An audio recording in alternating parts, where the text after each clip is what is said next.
श्री गणेशाय नमः। श्री सीतारामाभ्यां नमः। श्री हनुमन्ते नमः। श्रीमद् वाल्मीकि मुनि प्रणीत श्री वाल्मीकि रामायण भाषा सप्तम उत्तरकांड पूर्वाध। पहला स्वर्ग प्रस्तुत करता हूँ। श्री राम और ऋषियों का भेंट।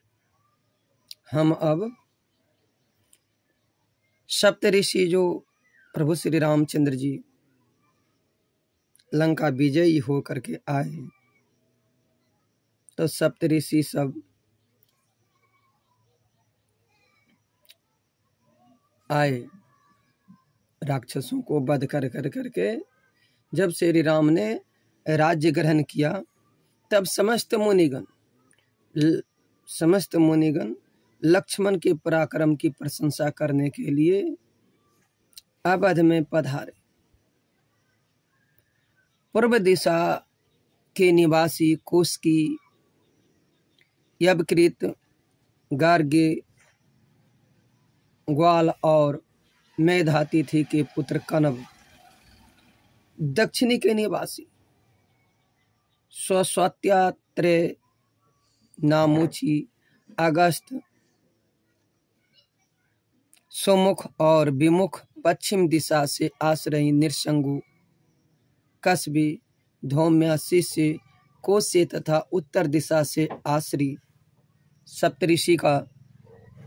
सप्तऋषि ब्रह्म ऋषि का नाम सुनिए। ब्रह्म ऋषि सप्तऋषि का नाम याद कर लीजिए। आप लोग ब्रह्म ऋषि का नाम नहीं जानते होंगे, तब ब्रह्म ऋषि का नाम याद कीजिए।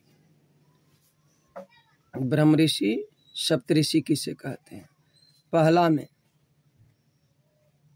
वशिष्ठ, काश्यप, आत्रि, विश्वामित्र, गौतम, जगदम्नि, भारद्वाज, ये सप्तऋषि हैं। ये सप्तऋषि हैं। ये सात ऋषियों समस्त ऋषि रघुनाथ जी के राजभवन में पहुंच करके देवढ़ी पर खड़े हो गए। वे सभी अग्नि के समान यशस्वी थे। द्वारपालों ने उन्हें सादर बैठाया। तब वेद वेदांग के ज्ञाता, अनेक शास्त्रों को निशानंद, मुनि श्रेष्ठ धर्मात्मा अगस्त जी द्वारपालों से बोले कि दशरथ नंदन श्री राम से जाकर करके हम मुनियों के आगमन की सूचना दे। कहते दशरथ नंदन श्री राम से हम मुनियों के आगमन की सूचना दे।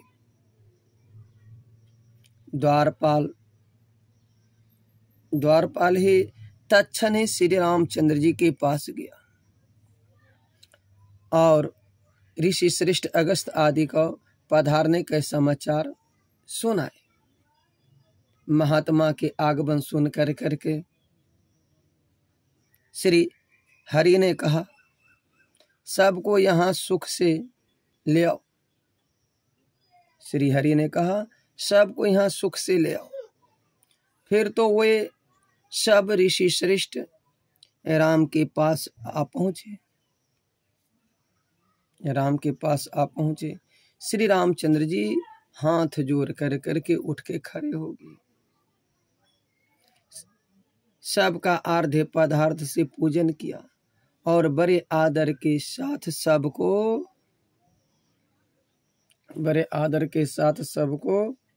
एक एक गौ दी।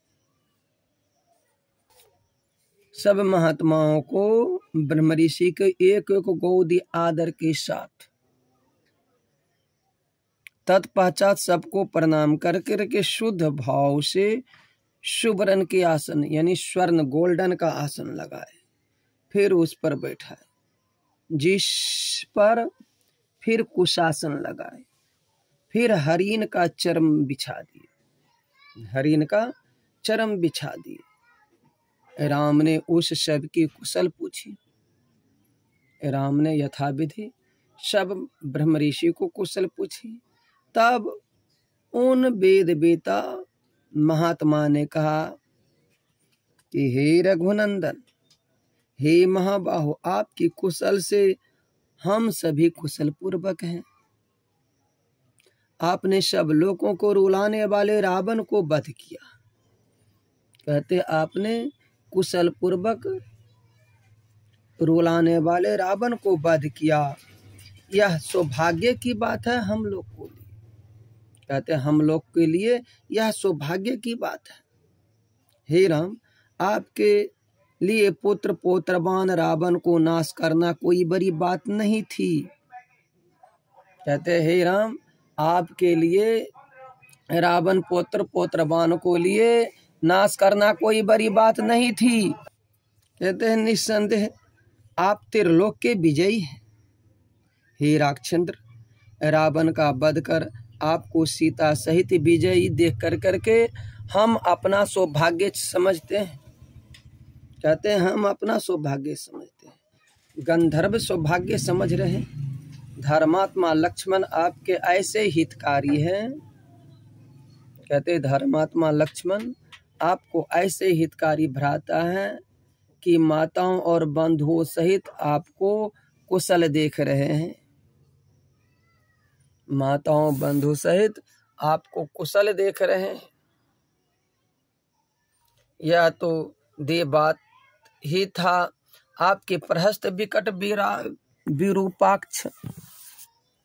विरूपाक्ष महोदर अकंपन आदि राक्षसों को मारा।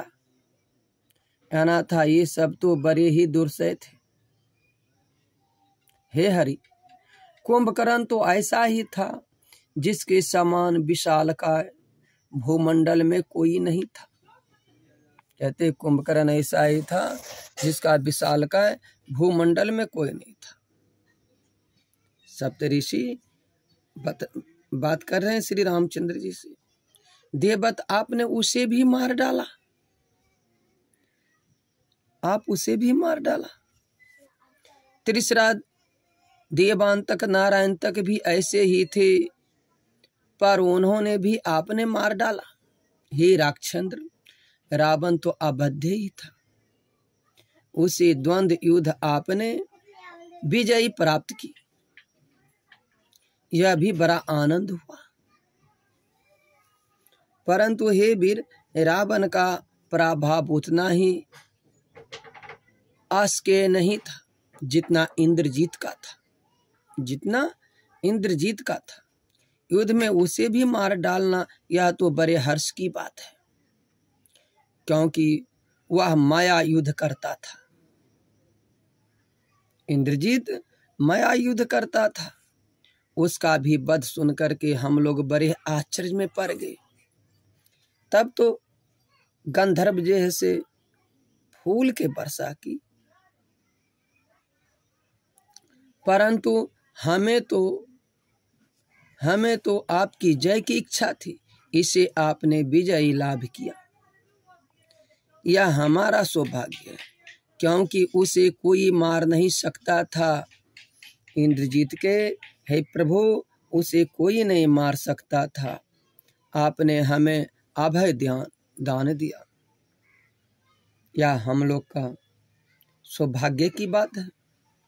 भावितात्मक मुनियों के इन वचनों को सुन करके राम ने आश्चर्यचकित होकर करके हाथ जोड़ लिए और पूछे, हे भगवान, महाबली रावण कुंभकर्ण को छोड़ करके इंद्रजीत के आप क्यों प्रशंसा कर रहे हैं? यह रावण से बढ़ करके क्यों हुआ? आतिकाय तीसरा आदि भी तो ऐसे दुर्सह थे। इंद्रजीत का प्रभाव बल पराक्रम कैसा था? उसे इंद्रजीत कैसे जीता था? इंद्र को कैसे जीता था?